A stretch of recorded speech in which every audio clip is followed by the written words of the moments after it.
Yes, we can see your screen and we can see this full screen slide. Okay, thanks. Okay, so Shreya and I have co-authored this paper on school education. The title of our chapter is From Commitment to Action, a Decadal Review of Government Financing for Gender Equality in School Education. And now, this is one of the definitions I have taken from United Nations, where it's saying that gender equality refers to that stage of human social development at which the rights, responsibilities, and opportunities of individuals will not be determined by the fact of being born male or female.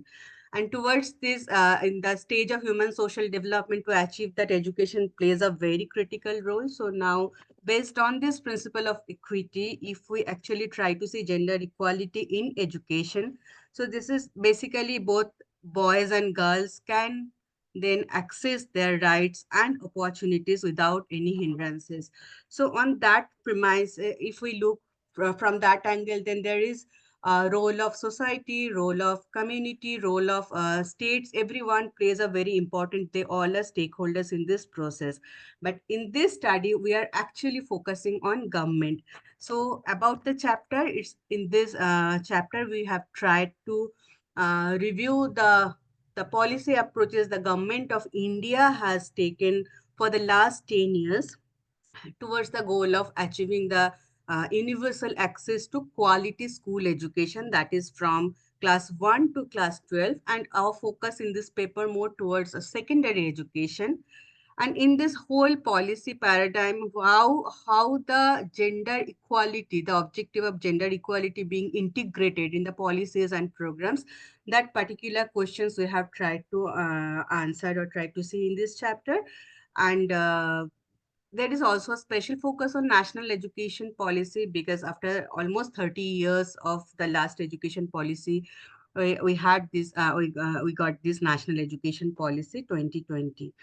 Now, though we have looked at the last 10 years in our analysis, but just a bit back, looking at the policy trajectory for school education and what is there for the gender equality towards school education. If you look at that, and from the very first policy, it was first national education policy.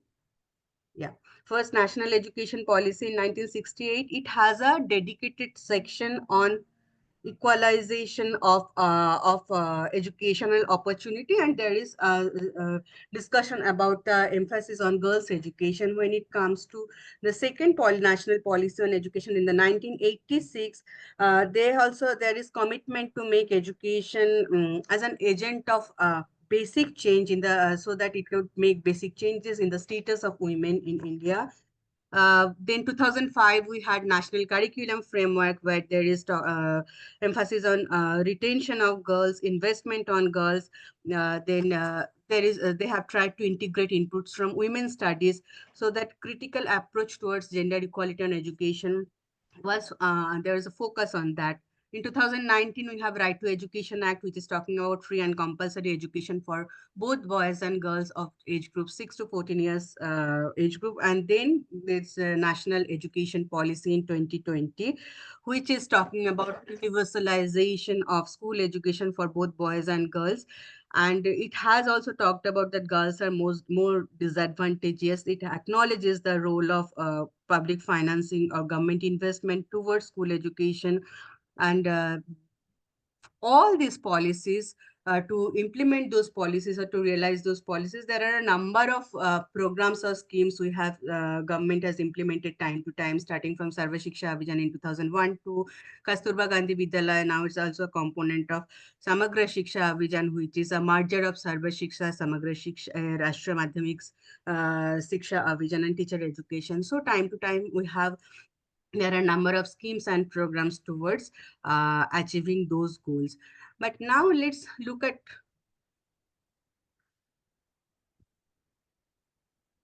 can you see me or see my screen? Yes. But it Yes, yes. okay, It's visible. It's visible. fine. Yeah. So, but if we now look at some of the statistics, very recent statistics, you guys, if we look at the school education data of dropout, we see that the different incidence of dropout for boys and primary, upper primary, and secondary. This is the scenario, and for girls, the data shows like 1.35% of girls who are dropping out at the primary level, then it increased towards at the secondary to higher secondary when they are moving, it's 12.25%. So from these two things comes out clearly. One is more girls than boys are discontinuing education after completing grade 8, that is from upper primary to secondary. And the other thing is also we can infer from here that though if they get opportunity, they actually try to continue. Girls get opportunity, they try to continue and complete the 12 years of education, and that's why there is a visible decrease in dropout rate from at the secondary level compared to boys. But at the same time, we see if we look at the other girls from socially disadvantaged groups like girls from scheduled caste community or scheduled tribes community, still there is very high incidence of dropout rate. So while secondary education is not universal, it is also true that it's not inclusive. So inclusivity quotient is also very important if we talk about gender equality. So these two factors which we can see from the UDAI's recent data, that is also we can observe over time, the last 10 years that we have tried to analyze the data. So let's look at the first column. So 2012 is our first year, and 21 22. So this is a 10 years period.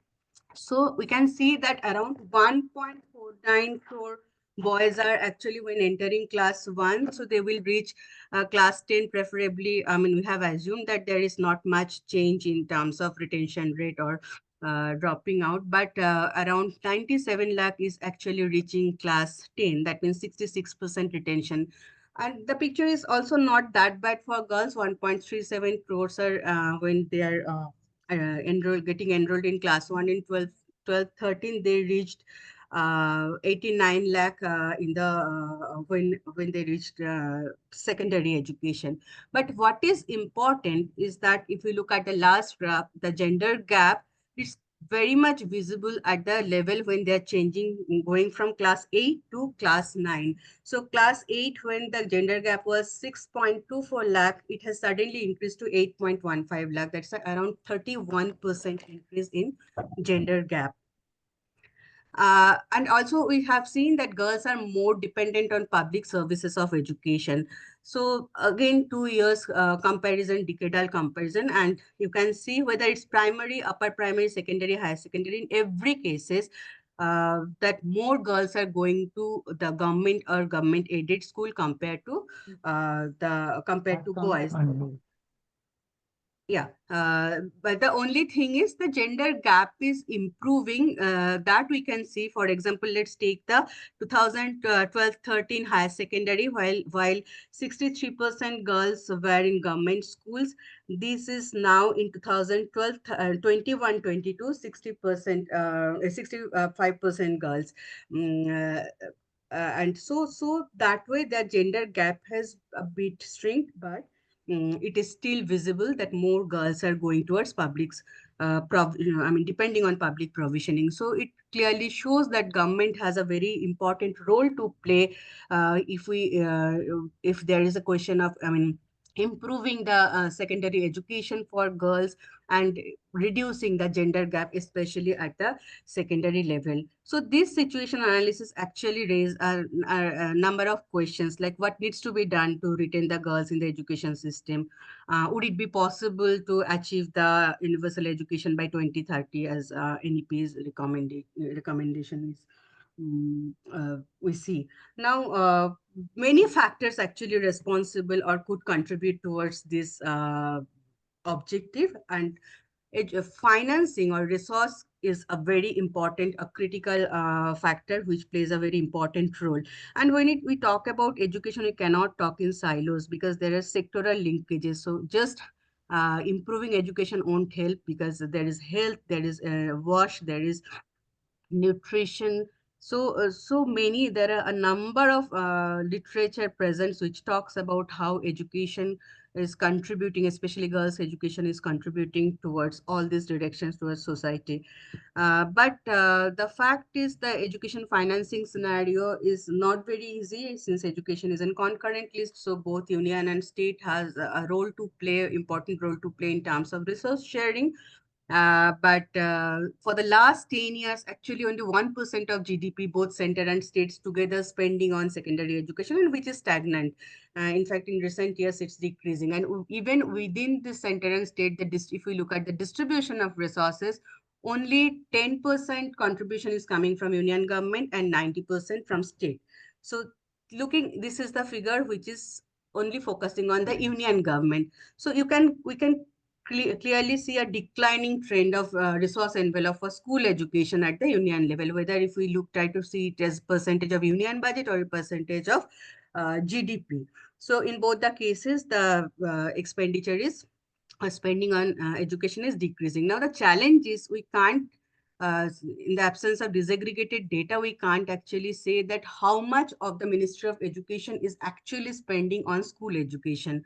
Now, there is a gender budget statement which gives us some idea, and it's also the case that only, as I mentioned, that education is not only education, and many other departments actually contribute towards school education. So if we take all those departments together and try to see from gender budget statement how much spending is actually going towards girls' education, this is the scenario. Not very clear pattern, but one thing is very clear that till date, in the last 10 years, never the expenditure on girls' education crossed 1% of the total union budget.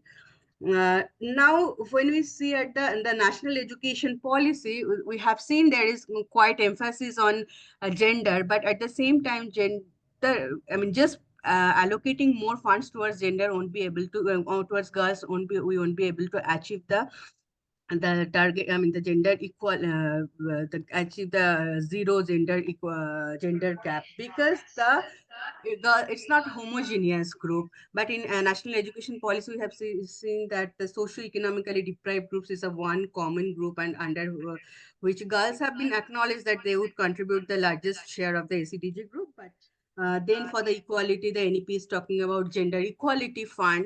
But if we look at one of the whether there is any gender inclusion fund the government has created, we have tried to look at that, because already now 4 years of NEP, and in one of the Lok Sabha questions, the union government has answered actually that there is no such fund created, but whatever we are trying to do under gender inclusion fund, it's largely through the gender and equity component under the Samagra Shiksha a vision. There is one component under that. That is basically the gender inclusion fund the government is reported in that way. Now, if we look at this pattern of how much is actually states are spending towards this gender and equity, then this is the picture. Like it's varying from 0.2% in Rajasthan to 39% in Telangana. So this is the scenario from the financing perspective. If we try to see where are we in terms of addressing the gender gap, so this analysis has actually brought some insights, and from there we can see that some of the where the policy priorities required, where the more resources required. So Shreya will talk about that. Shreya, over to you. Thank you, Protiva. So first of all, I'd like to thank the Feminist Policy Collective for inviting us to share some little bit of the learning that we have over the years. And Protiva talked a lot about the way investment patterns are going in India, what has been the trends. I'd like to zoom out a bit and just speak about the context in which we are having, especially this webinar. It's a very interesting year for everyone because globally there are certain developments happening, certain momentum is gained around the conversation around gender equality. There is global momentum around secondary education, which is largely the focus of this paper. So I'd like to draw your attention to three of those interesting areas which we could delve a little further into. One is that this year, during the 56th Human Rights Council in June, July of this year, is the first time that there is a working group that has been established to draft an optional protocol to the UN Child Rights Convention. Now, we know that the UN Child Rights Convention is one of the most widely ratified documents in the world. And this working group is essentially an open-ended intergovernmental working group with the mandate of exploring the possibility of elaborating and submitting to the Human Rights Council um, an optional protocol focusing on public pre-primary education of at least 1 year and public secondary education. So there is more and more conversation about the need to invest in public secondary education. And the interesting part is that it talks about the meaningful engagement of children and young people because it's an issue that affects them. Second thing that we need to also look at is... Shreya, may I request you to be a bit brief? I know Yes. it's a joint paper, but we have to Yes. keep an eye on the clock. Thanks. Yes, sure. The second thing is the Beijing Declaration and the conversations around where globally as well as nationally we have progressed in terms of achieving gender equality. If we see the report submitted by India, a lot of focus and emphasis on women-led development, on increasing women's workforce participation, changing gender norms. And next year, we have India presenting the voluntary national report, which again talks about gender equality, decent work. So there's a lot of current conversation around these two aspects. And none of this is actually going to be possible with the quality that we expect if we don't invest in secondary education. So can you move to the next slide, Prativa? So that is why I think what I was trying to share is that if there is global momentum to increase public spending, or rather global momentum around secondary education, then it's time that we as a country, when we already have a national education policy, to have that roadmap to increase public spending on secondary education, especially with a focus on girls. The second thing is having gender disaggregated and intersectional data, because again, it's a little difficult and complex to navigate if we want to understand what is going on with a Dalit girl with disability living in a remote tribal part of India. I mean, a Dalit girl in a remote rural area, sorry.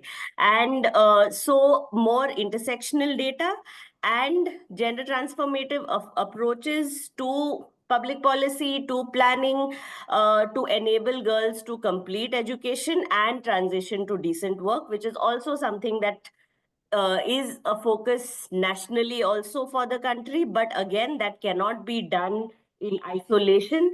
So a lot of work around social norms that moves beyond media to really engaging at the community and the family level.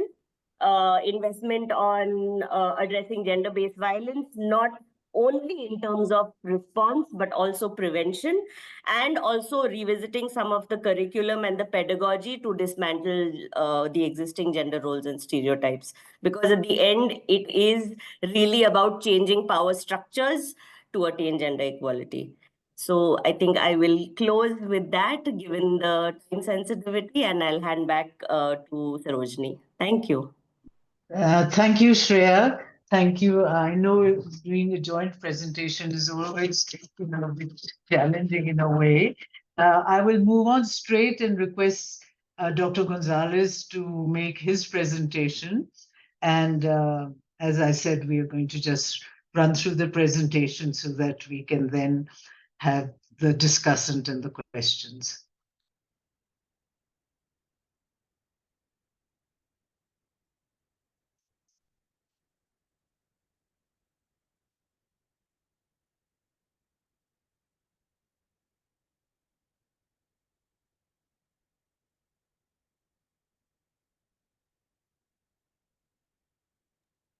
I think you're on mute.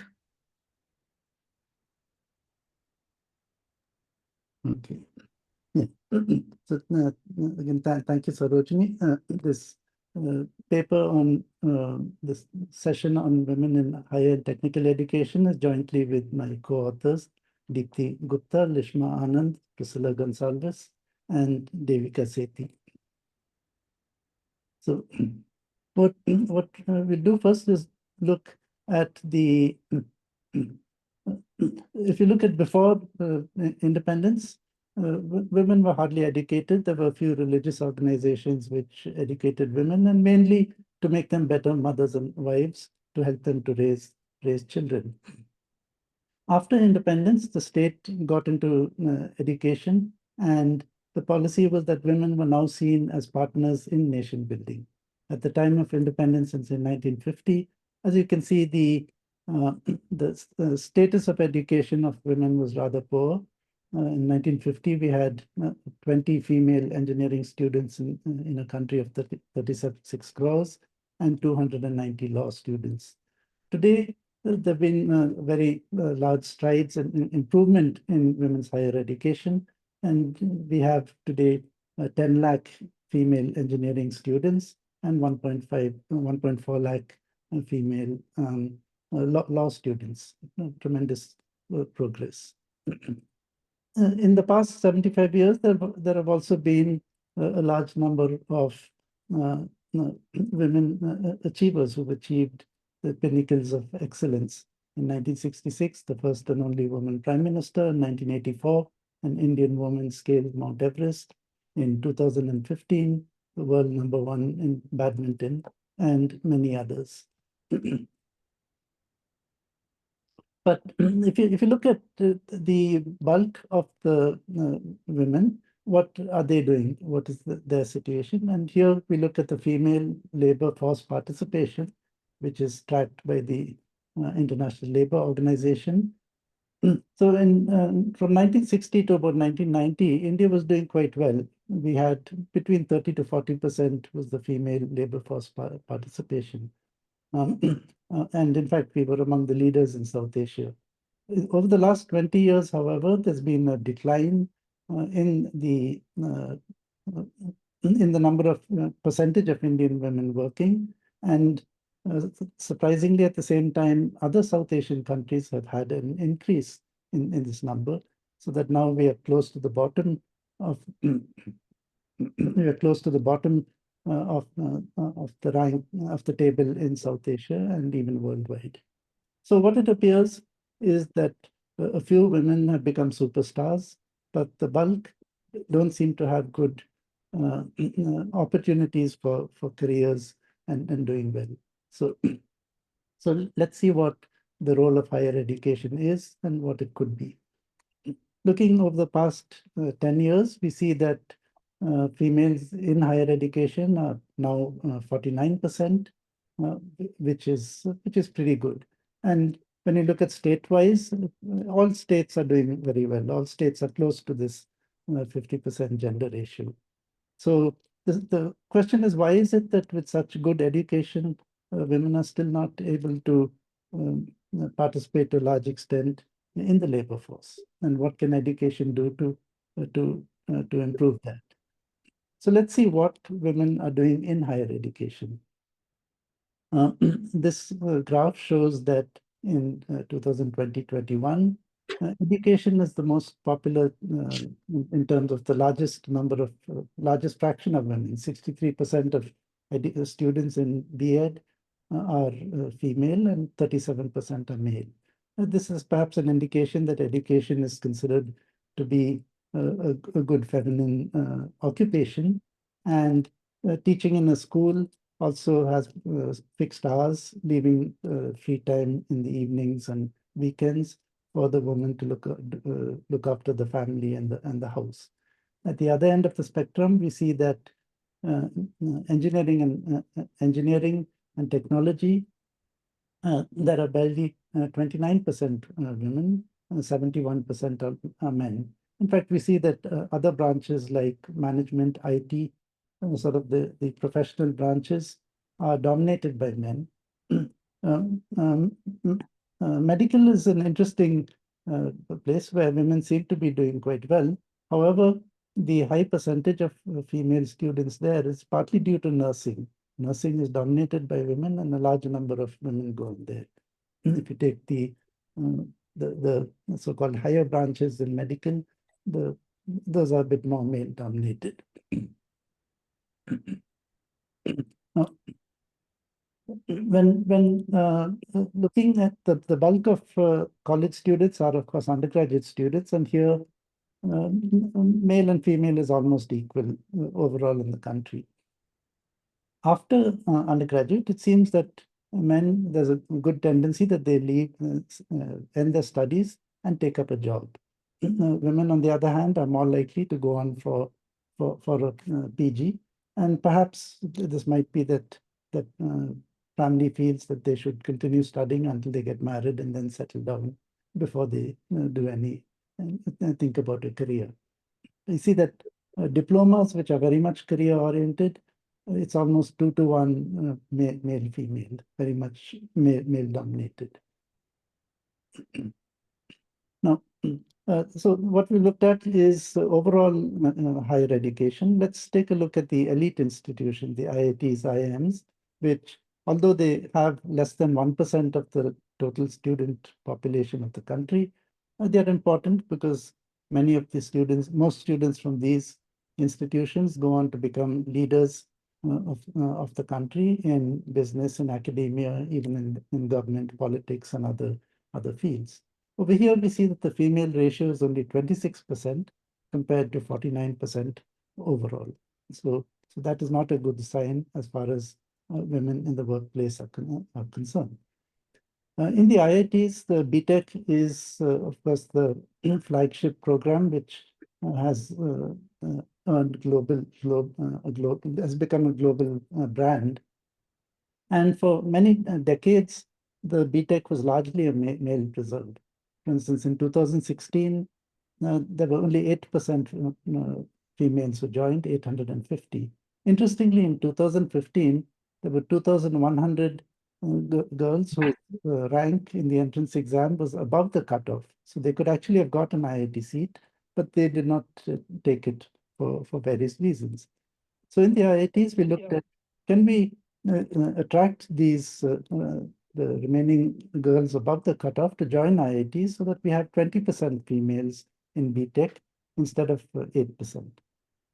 So in 2018, IITs implemented a scheme of supernumerary seats for females who have a rank that's above the cutoff.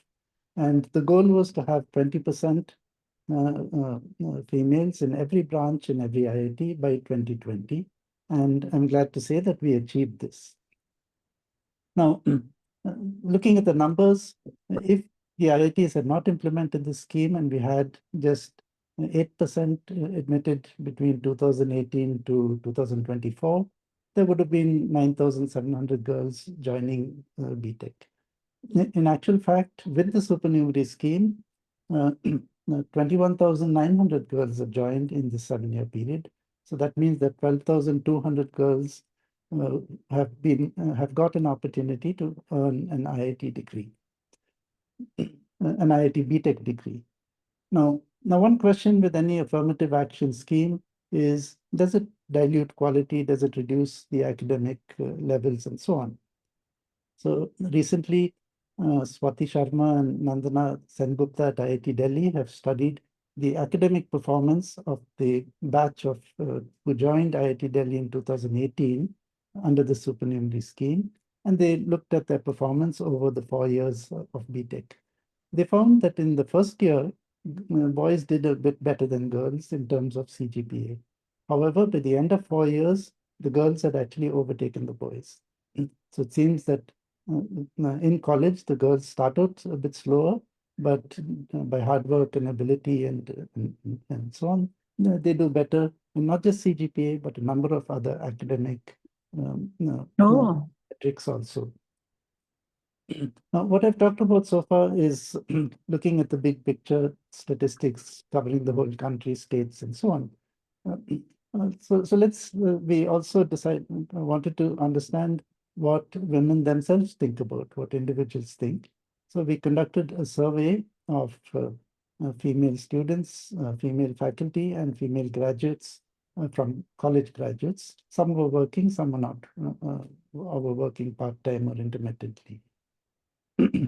The views on higher education, the full, more detailed views are given in the report, but I'll give some of the commonly shared views. On higher education, most felt that the college education satisfied their expectations, met their expectations. Those who had studied science and engineering, interestingly, wanted more of financial and soft skills. And those who had worked in studied in non-technical branches wanted more technical skills. So I think it seems that our education is too silo-based and not sufficiently broad-based for the needs of the careers. Looking at the views on careers, there was a strong a majority felt that society discourages young women from taking up careers, and this was more strongly felt by young women. It was the older women in the age group 50 to 60. Many of them, only fewer felt this. Perhaps they're more used to dealing with the biases of society and still having a career. In order to encourage careers, some of the suggestions were that greater support is needed from the family, childcare, elderly care facilities are needed to be provided by society, flexible timings, and most importantly, a change in society's perceptions of what a woman should do or should not do.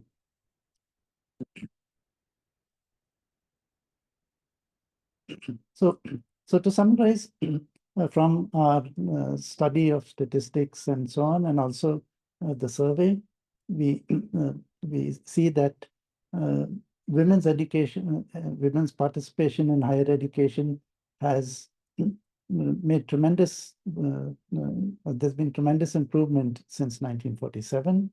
Today, women have good access for enrollment in higher education, though it is unequal in terms of branches. In the elite institutions, the gender ratio is still fairly low, and in some branches, such as engineering and management. However, what stands out in stark contrast is that the opportunities for careers for women are lagging far behind. So we have a number of recommendations in the report. I'll just highlight 3 of them over here. One is that both from the survey as well as on studies, career-oriented education is needed, and probably the best thing that will help women to prepare for the future, for a career in a changing world, is project-based learning based on local problems, figuring out how to solve local problems, make life better. And secondly, we need targeted policies to increase the opportunities and enrollment of females in underrepresented streams, as the IITs did in the BTech. Another important recommendation is that many women find it difficult to work because of lack of proper support for their work. This support is needed, should be provided by the employer, by a family, and by the society. For instance, big employers can provide childcare and other such facilities. A small employer cannot provide childcare, so society needs to provide that. And of course, the family needs to support that. I think finally, in India is a deeply patriarchal society, and in order to change that, the changing perceptions of women will only change if society changes its traditional views, and this will require both men and women to be able to critically rethink deeply held views and figure out what needs to change, what we need to give up, what we need to modify. So this is the place where universities and colleges can play an important role in fostering critical thinking and championing dissent and debate, and protecting the students and faculty from outside interference when they do voice when they do dissent, voice unusual unusual opinions. And so I'd like to end by saying that I think the need of the day is educational policies and practices that give women equal opportunities for careers. This will enable all women to every woman to achieve her aspirations and her potentials. And it will also enable women as a whole to truly become equal partners in India's development and well-being. So thank you for your attention. And if you have any questions beyond this, feel free to contact me by email, which is given here. So, thank you. Thank you, Dr. Gonsalves. It's very much also for sticking for very interesting presentation. And I think we will move on to my presentation. I'm going to request Eamon to please put it up because I'm having a bit of a actually problem in terms of connectivity. So I would just request, yeah, thank you. So in a sense, this presentation, can you move to slideshow, Eamon? Yeah, thank you. This presentation follows quite seamlessly from what Dr. Gonsalves said, because he was talking about the of, opportunities for careers, and skill development is actually all about leading to employment. It's about creating the right kind of skills so that people can get some kind of employment. So there's a link between, higher education, careers, opportunity, and employment. Next. Eamon, next. So basically in my, go back a little, please. Yeah, so basically in my presentation, I'm going to talk about the approach and looking at the last 10 years, because actually this whole language of skill development has come much more into the public domain in the 21st century, and we'll come to the reasons. So dwell on that, on the impact on employment, what the challenges are for gender and skill development, and a few recommendations. I just brought this little fact up because, especially when, just now Dr. Gonsalves mentioned the whole issue about equality in opportunity and career. I just wanted to remind people that in the global gender gap report, as we stand today, India is 129th out of 146 countries in the overall global gender gap index, 134th on labor force participation, 120th on wage equality, and 142nd in economic parity and opportunity. So just this gives us a broad idea of where we stand. Next. Eamon, next, please. Okay, so basically the reason I thought it's important to talk about the context is because a lot of the discourse around skill development has developed in the 21st century. I mean, since the beginning of this thing, around the fact that we have a young population and we have a demographic dividend, and it would lead to growth, increased productivity, and all that. But the starting point, and this was that we actually have a very low level of skill training in 2000. And the policy itself, it recorded that, compared to other countries, about 4.6% of people had any form of skill training. And in 2014, a Labour Bureau report showed that only 3% of women against 9.3% of men had any form of skill training. So that is the starting point, And the realization of the big gap between what was needed to meet, the requirement for growth, especially in sort of sectors which were growing, led to the development of skill development policies, which we had one in 2009 and another in 2015. And if you go through the policies, actually, I would say they have all the right provisions for gender. They talk about non-traditional livelihoods, gender sensitization. They have a lot of provisions for, I mean, all the right noises, if I could put it. And what we're going to do in the rest of the presentation is see how it actually translates. So this period not only saw the formulation of new policies, but many new institutions.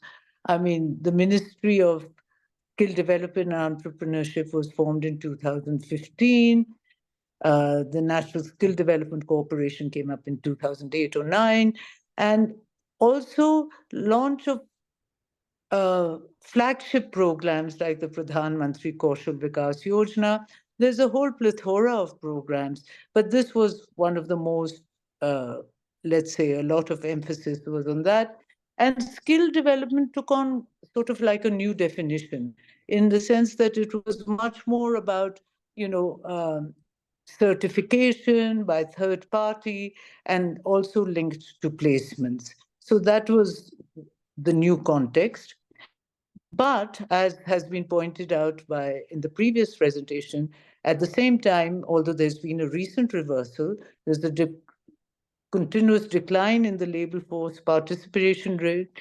And whatever increase has been taking place is not really, it's actually coming from rural self-employed older women in unpaid family labor. So there's still a huge gap between remunerative and paid labor in high growth sectors and skill development. Next.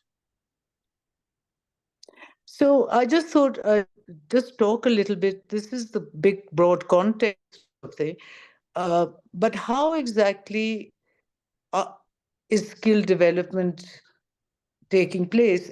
The vision was that the Ministry of Skill Development and Entrepreneurship was going to be sort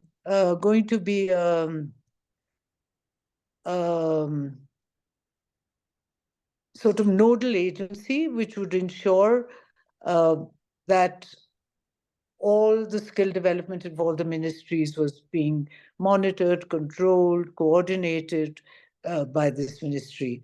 But as of today, there are over 20 ministries that have skill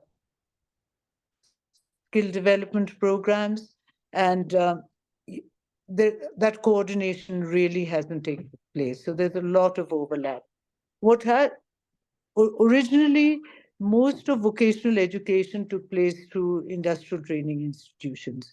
And those, there are a lot in government. And these are the old institutions where there were training programs from, 1 to 2 years. It covered a whole lot of trades, welder, plumber, electrician, tailoring. I mean, 133 different trades, if I recollect. And they actually had a scheme which is called the Craftsman Training Scheme. But on the whole, the number of women in these ITIs was very low. And if they were doing training, it was mostly non-engineering kind of trades and around beauty, tailoring, the usual gender stereotyping. So that's one kind of training institution. The other was something which was sort of recently renamed and called the National Skill Training Institutions, of which there are 33, roughly, one in each state. 19 are exclusively for women. They don't have the kind of intake. And they were meant to be also sort of teacher training, craft instructor training centers. But actually, they also do a lot of direct skill training, and only 15% do the instructor training. So even these institutions have actually, their purpose has been diluted. Next. So what I just wanted to dwell, I'm not going to talk about many of the schemes, but I thought I'd just talk about a few of the schemes, especially the Pradhan Mantri Kaushal Vikas Yojana, which is now in version 4. because that really was the big flagship scheme. And what it tried to do was to introduce short-term trainings, which could be anything from, 3 weeks to 2 months, 3 months, not longer than that usually, and also had a provision for recognition of prior learning. Now, participation in these courses is pretty high of women, 44, but actually there's a lot of attrition from enrollment to certification and then finally placement. In fact, the if you look at overall figures, and you can see between 2015 and June, and this includes all the versions, 1.48 crores were trained and 24.3 lakhs placed. Actually, there's a lot of attrition even between the enrollment and the certification. Almost 50-60% of the people get sort of don't get certified or drop out. So that was the thing. And again, the same gender stereotyping of women in beauty, wellness, apparel, and media, data entry operators, and men concentrated, very much a repetition of the ITI scene. So that's one scheme. Then there's the Jan Shikshan Sansthan scheme, which is mainly women beneficiaries, which is mainly meant for women who probably left school after class 8, school dropouts, and it's more or less the same thing. This is run by civil society organizations and don't really have much infrastructure, usually in block offices, panchayat offices, etc. And I do want to refer to this other scheme because it's a very important scheme for the rural areas. It's the Deen Dayal Kaushal Yojana, which is under the Ministry of Rural Development under the Livelihoods Mission. Now, this differs from PMKVY, and I want to stress this because it actually has a quota for women. 33% of the beneficiaries have to be women. Though, of course, as I mentioned in PMKVI, the participation was higher. But the important thing about this is the structure of the training is different. They're longer trainings, they're residential trainings, almost 70% of placements. But even though it is under the Ministry of Rural Development, the trainings are not necessarily rural oriented. It's the same kind of computer, electronic, the same sort of trainings. But having said that, in terms of placements and having a quota for women, it is better, but it does not cater necessarily for rural needs. Now, next. So this just shows you the kind of roughly, I just wanted to show you that in the ITIs, there's hardly any women. This is data from 21. And, it's the number of female beneficiaries, how it varies from scheme to scheme. Next. I just want to talk now about what are the kind of issues. Well, first of all, I think what I need to say is that, some of the issues are specific to gender, but actually there are structural issues in skill development generally, which impact both men and women. And I think it's important to underline that because that's the broad environment in which skill development is taking place. So the first thing is about, and Dr. Gonsalves mentioned, is about the need to strengthen the educational system. At the moment, there's a divide between vocational education and other education and almost a hierarchy. So they don't really speak to each other, although there has been an effort through this national skill qualification framework to bring both together. But somehow it hasn't really taken off, and they're kind of, the twain don't really meet. So that effort to bring them together, greater recognition, the ability to actually even before at school level and at university level is critically important. And that's a general thing. The second thing is what we found, and this I found also when working in Himachal, was that that people didn't really know after they left school or college what their career choices were. They hadn't thought about it. Everybody goes in for, and that just made me feel that it's really, really important to introduce career counseling. People should know what choices they have. Then they would also choose between vocational things. So that is a big issue. The second thing is ultimately skill development is linked to employment. And though industry has become part of the whole, let's say, architecture of skill development with the setting up of sector skill councils and they certify, etc. But when it comes to employment, when it comes to training, they're not actually involved.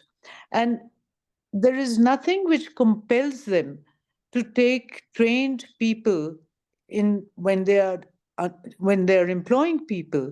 So there's a big gap between, what, though industry still continues with in-house training. And there's some recent data which show that actually skill development, formal skill development only forms a small part of the overall skill development training, because there's a lot of people learn on the job, there's hereditary learning, there's self-learning. So, I mean, unless there are some standards which are laid for employment, the difference between people who are skilled through training and somebody who learns on the job is not immediately does not translate either in wages or in job opportunities. So that's it. The third thing is, in overall terms, who's holding the baby of skill development? When you go to a state level, it's all fragmented. There'll be 20 different departments doing, agriculture, handicrafts, skill development, etc. And even at the Government of India level, as I said, there are 20 different ministries. So there has to be much more coordination. So these are sort of general issues which impact skill development as a whole. But when it comes to gender, as I said in PMKVY, despite the policy having thing, it does not actually focus specifically on gender targets, gender monitoring, changing the way things are done. So, oh God, what is? Hello, changing how things are done. So, sorry, something came in between, I don't know. So secondly, the other thing is, which is very worrisome when it comes to training, is that actually when it's not easy for people, for gender diverse entities to have training. And this, there were studies done to say that admissions in non-beauty related courses or even in ITIs just is very, very difficult. So I think including transgenders, etc., consciously as part of policy is important. And then, of course, the general issue of the lack of availability of gender disaggregated data, because, I mean, that just doesn't exist. You can go to all the sites, you will not find how many women have been placed, etc. It's all small studies which actually throw more light. And even when it comes to tracking investment and expenditure, it's in most of the state, 3 or 4 state GRB statements that I've looked at, skill development was not tracked. At the Government of India level this year, both Part A and Part B have provisions. That is where there are schemes wholly for women and other schemes. Next. Then there are program-related issues. Instead of targets are about how many people are covered for training, but targets are not for placement. And I think that requires to be reversed.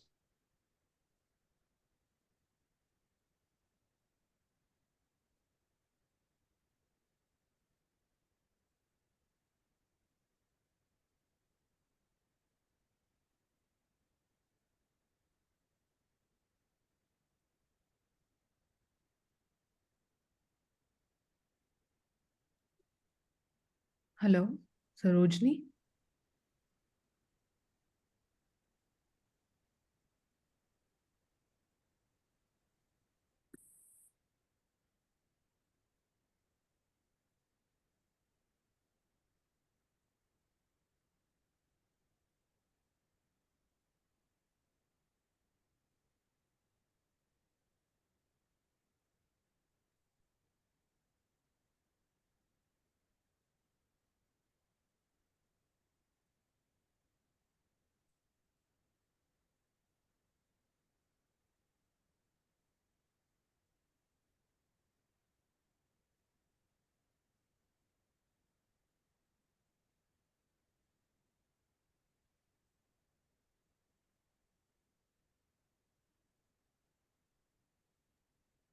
I think Sarojini must have lost her connection. Is this the last slide, Aman? Just one recommendation slide is there. Okay. I think Sarojini is there. Sarojini, can you hear us?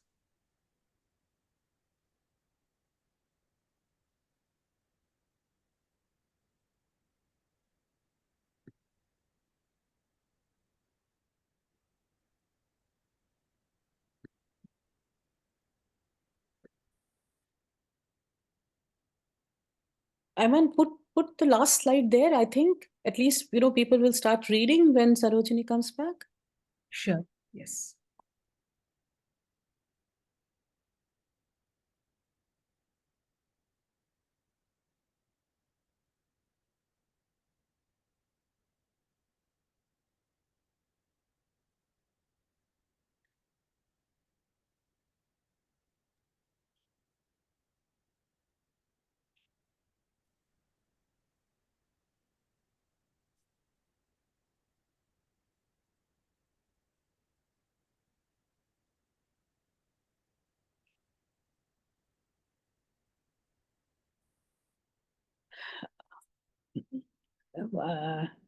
What do we do, Aman? Should we? I think maybe we can start with the next section of the webinar. I think Sarojini has some issues with the. Yeah, so next was mine. So I will it's okay. I'll self-invite myself and go on. And Sarojini can come again. So this is the last slide Sarojini had. And I hope everybody had a chance to look at that. And so I am Jyotsna. Sarojini introduced me in the beginning. So I have come here as a discussant, and what I'm going to do is to, let me first congratulate all the authors.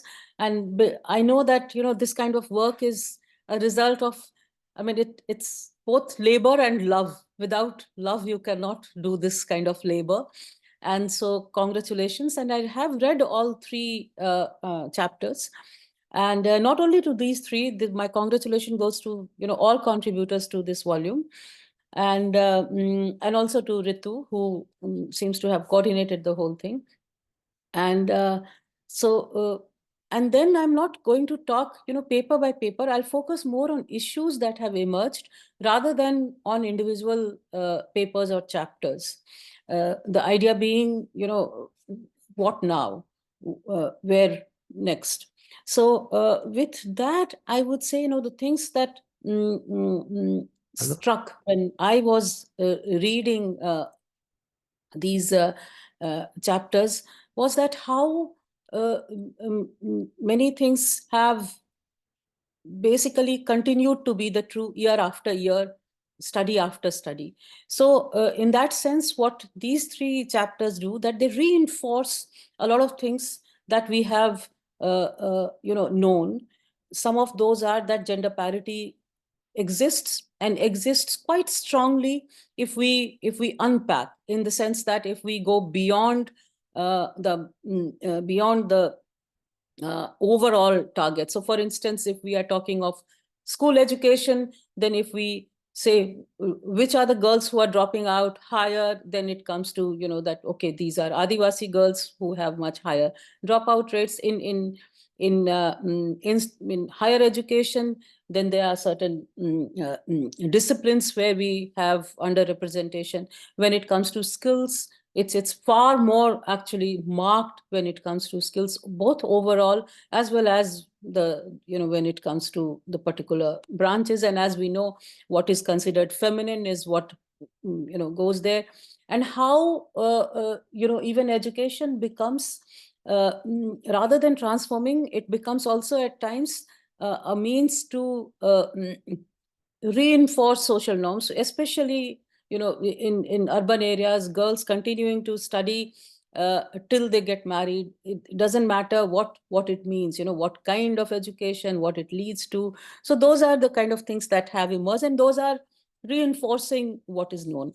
What is also, I think, very important, all these papers have gone to some extent in the history of policies and how what the policy intent has been, or at least the words, the language of the policy.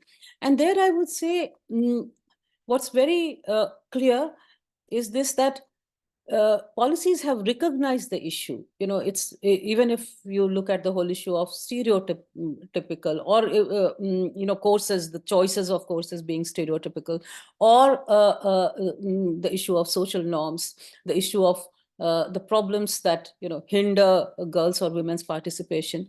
So that recognition is there, and therefore it seems as if policy would address that, because it recognizes and it talks of addressing, but it doesn't follow it through. And for long this has been part of the discussion, and it's often referred to as the policy implementation gap. And first thing I perhaps would like to suggest to this community, all of us who are here to discuss this, that I don't think it's implementation gap. I think it's a deliberate negligence. And therefore, what is said in policies is rhetoric, and I don't think it's innocent. 30 years ago, perhaps we could have called it innocent. Now, I think it's important to realize that it doesn't seem innocent. I mean, look at the gender segregated data.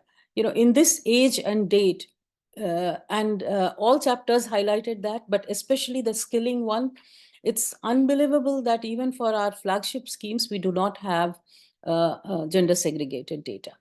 And that's, I can go on. In every department, you will find schemes that says that preferably women or preferably scheduled caste and tribes. And you will see that the monitoring doesn't even have provisions to capture these, to understand. And only when you understand, you can have measures. So I think it's important to recognize that it's not an unimportant fact. And gender segregated data, it's something that you will find in any gender analysis that has happened in for decades. And yet, if it's not happening, it's a question of, I think, intent. Sarojini, I just decided that we will put up your last slide, and then I started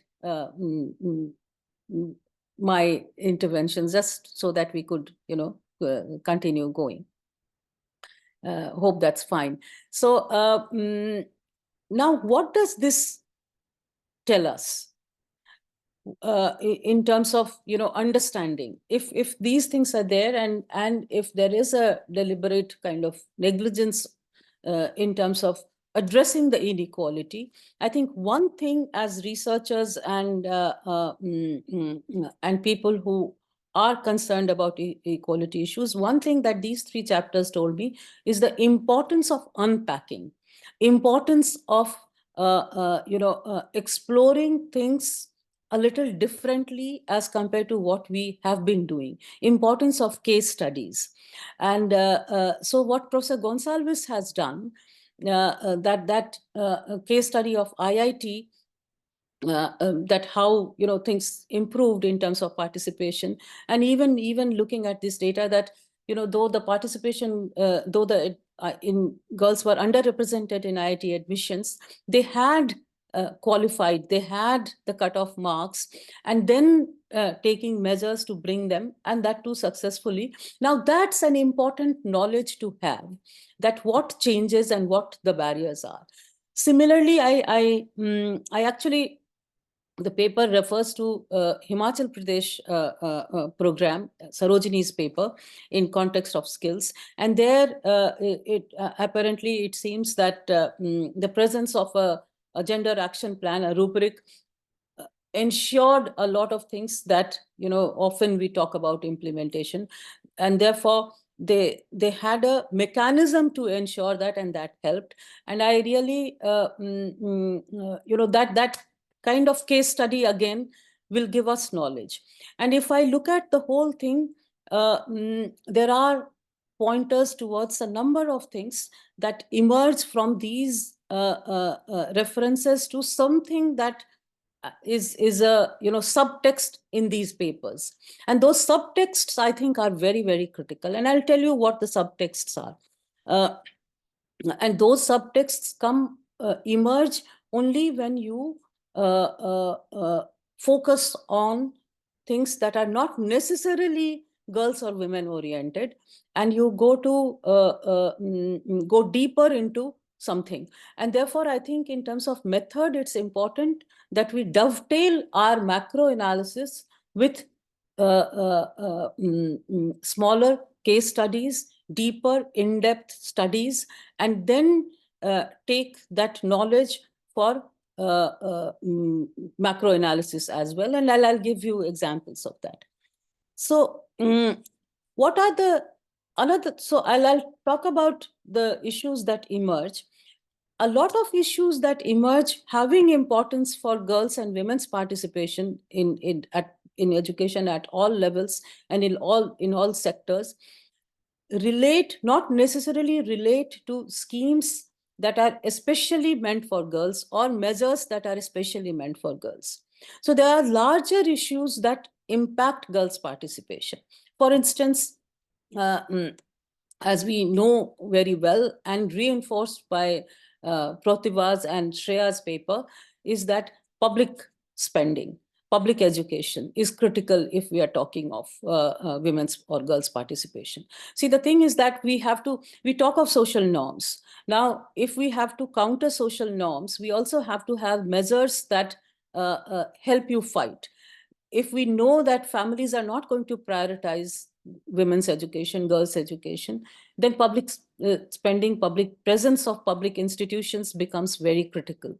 And therefore, that is what, if we are talking of gender budgeting, I think it's important to track public spending. That's an important nuance of gender budgeting, and not only whether the programs are women focused or not.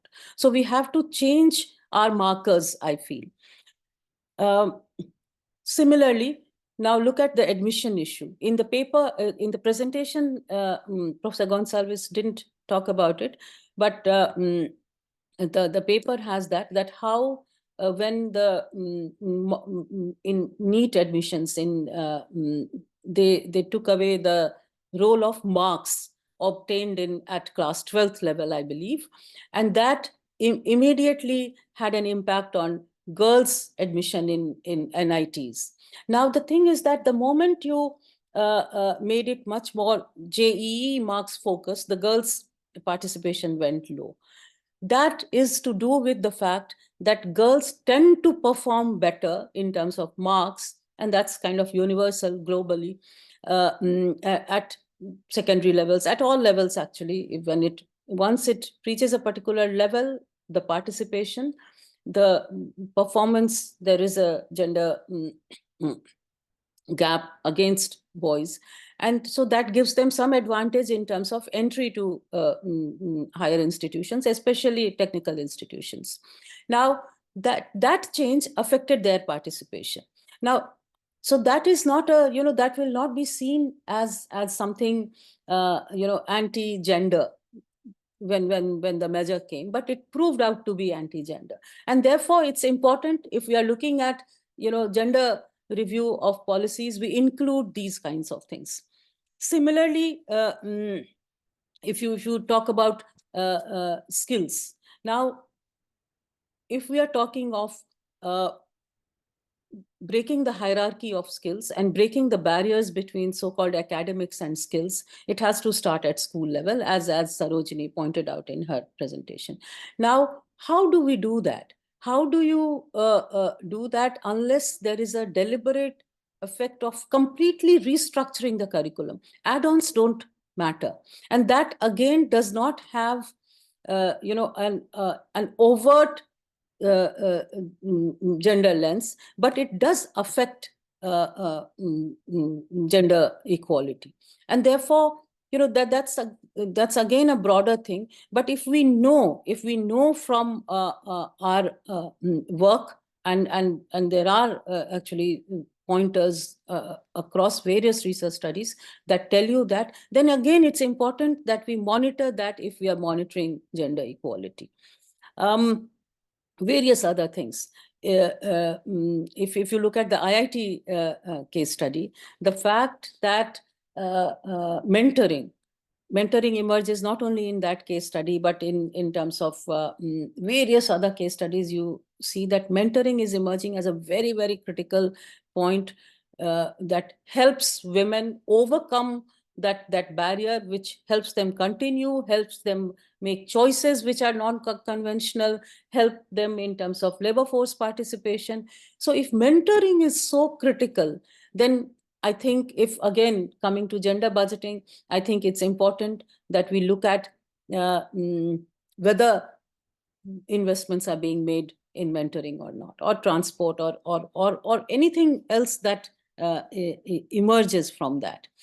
Another thing that emerges is professionalization of care work. You know, we all three papers talk about stereotyping, all three papers, and something that we have known from other studies as well, in terms of choices of subjects, in terms of also in terms of you know, how society looks at you. Now, how do you change that? If you are talking of changing that, you will have to change many patterns and trends that exist in care economy. Now, and if you have to do that, then you have to professionalize a lot of care work, and that only can bring that, not only in terms of creating a support structure for women, but also in terms of changing the perception and choices. So again, if we are looking at that as an important measure, so even from the perspective of education, skilling, and employment, if we are looking at gender budget as a tool, I think it's very important that we do not look for only the expenditure patterns within education, skilling, and employment sector, but we also go beyond that, and within those also, rather than looking at gender segregation of expenditure items, we choose items that are critical for girls' and women's participation. So that's a change of approach within gender budgeting that I think is needed, and which is informed by our understanding of policies, of how policies have in many ways remained limited, if not failed, in really attaining the objective they say they are you know, aiming at. And one more thing is that you know, if you and in the same vein, I would say that it's not only about gender budget, it's also about the whole gender lens. When we are doing like a gender report, I think it's very important that we go to issues of we keep talking of last mile, but I think it's very important to understand what this last mile means. If we are talking of an Adivasi girl's experience, we should document an Adivasi girl's experience and bring that to inform our macro analysis. So that's my larger point, because that's something I felt that these three papers very strongly are pointing out to. And I will, yeah. Another thing that comes in is that multidisciplinary approach. That also comes very, very strongly if I look at all three papers. And not only at the higher education level, when people talk, you know, when the survey results that has talked about soft skills, but also in the skilling paper, that it has to be a complete set of education. You know, only one skill doesn't help you find your doesn't, you know, you do not have the wherewithal to deal with all the barriers that you face, and you need a rounded set of skill sets to deal with both the labor market and the social norms and the institutional barriers that you need to fight to, you know, find your path through. So I will stop here And I don't think I am there for question answer session, but if an opportunity comes and if there is a question, I'll also take it. Thank you. Thank you again for this opportunity. I'm really thankful, and it was a pleasure reading these chapters.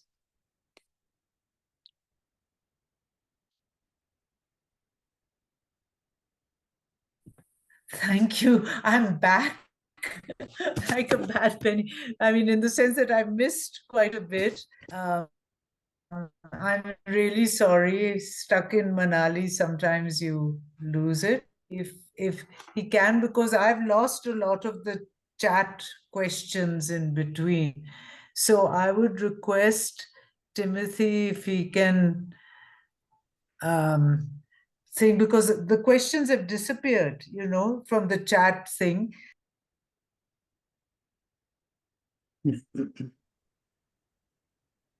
Yeah, so, looks like Sarojini is there.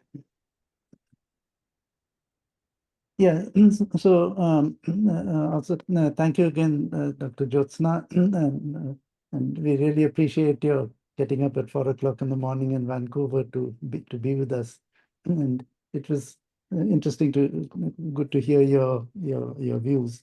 I think we can now take the questions, and I think to get started, maybe I'll start this. There's one question here on by Damayanti Bhattacharya on saying how that there have been no female IIT directors in 50 years. How do you change this? I think there are two questions here. I think it's a matter of a pipeline, that you need to have a pipeline of if you want to have highly qualified good directors, they have to go through a certain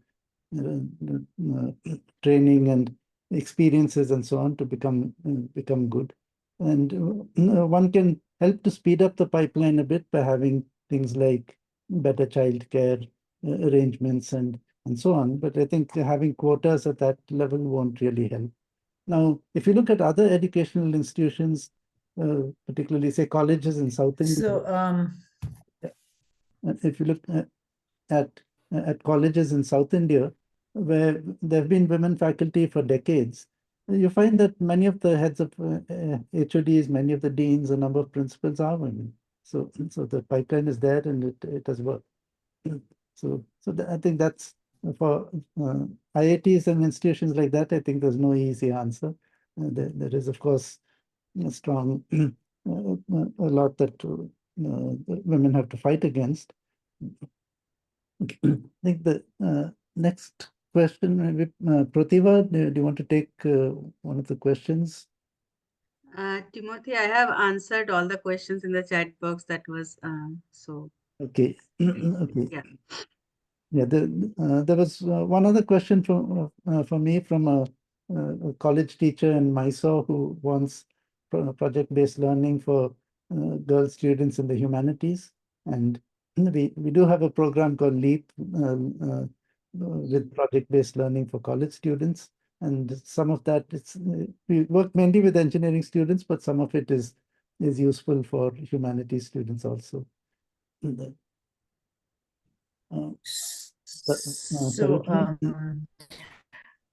I don't know whether Jashodra's questions were answered, Protiva, because I sort of one of her questions were about whether there have been any policy analysis using an intersectional lens. You've answered that? Yeah. Sarojini, has she already answered that? Sarojini, there's a question here for you. There's a question for you. And about the schemes as well. What the impact is of the schemes, of bicycle schemes and so on.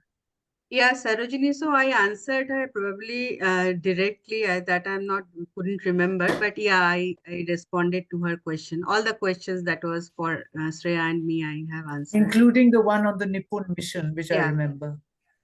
Yeah, okay. So I don't know whether there are any other questions from anybody, because Sarojini, can you? There is one question for you Shall I read it out? No, I just said, I don't know if there are any further questions from anybody. I'm really sorry about not being able to finish my presentation, but I think if it probably can be shared or something, maybe later, some of those other issues and recommendations, etc., could be Yeah.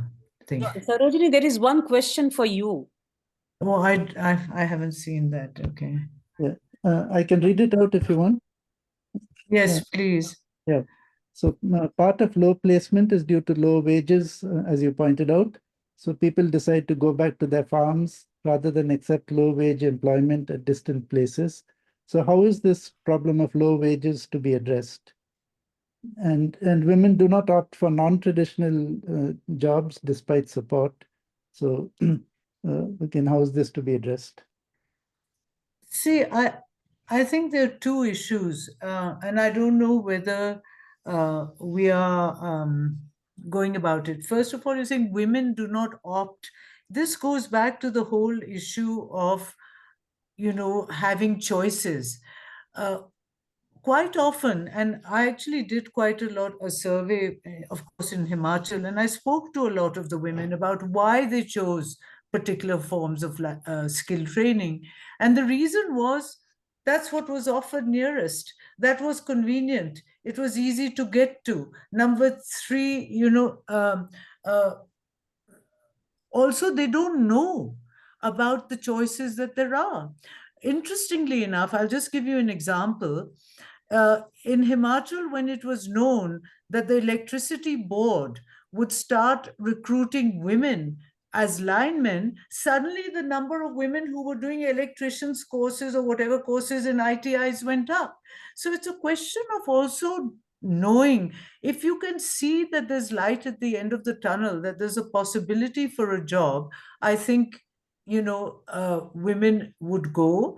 And it's not that they're loath. I mean, Andhra Pradesh, where there's reservation for women in all jobs, the number of junior engineers in the rural development department very high. It's not that they don't have the proclivity. It's not that they opt. It's just that they don't have the choice and don't necessarily see the opportunity. So that's one thing. The second thing about the skill development is I think we have to accept the fact that most women in India are in agriculture. That is just the reality of what it is. And, so actually trying to move also, instead of offering everything around, organized sector, is on rural-based livelihood courses also makes sense. Because, there are so many things they could be doing, bioprocessing, linking up proper linkages for marketing of rural products. But that's something also that has not been given adequate support.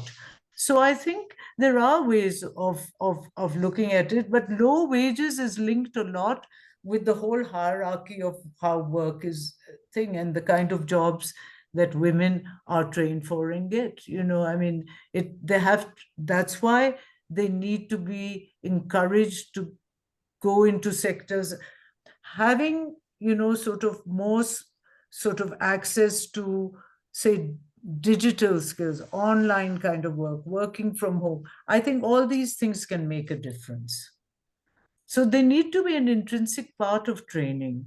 Women's diffidence or women's lack of access both to sort of technology, internet, that makes a huge difference. All these things need to be plugged in. I think at this point, I notice we have already overshot by quite a lot of time. So unless there are any burning questions, I would first want to say thank you to all the people who've attended this. Thank you for attending it, Sen.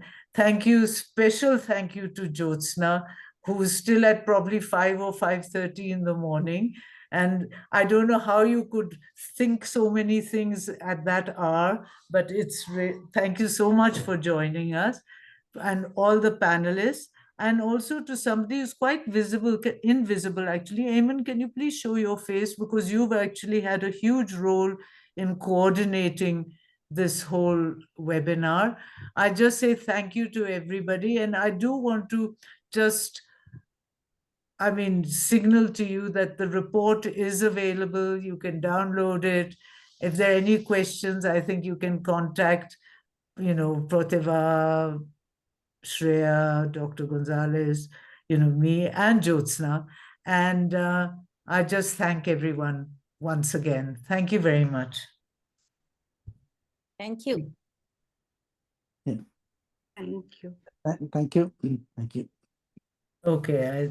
And I'm really apologize for something which was not in my control, actually. It just went in at the wrong time. It doesn't always happen, but it happened today.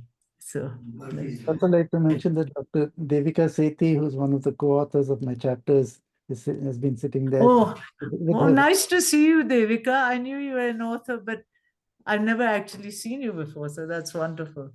Okay. So thank you again, and please join the next webinars also, which will, soon come up, and I'm sure you'll get the notice for that. Thanks, everyone. Yeah. Thanks to everyone for attending and for your questions.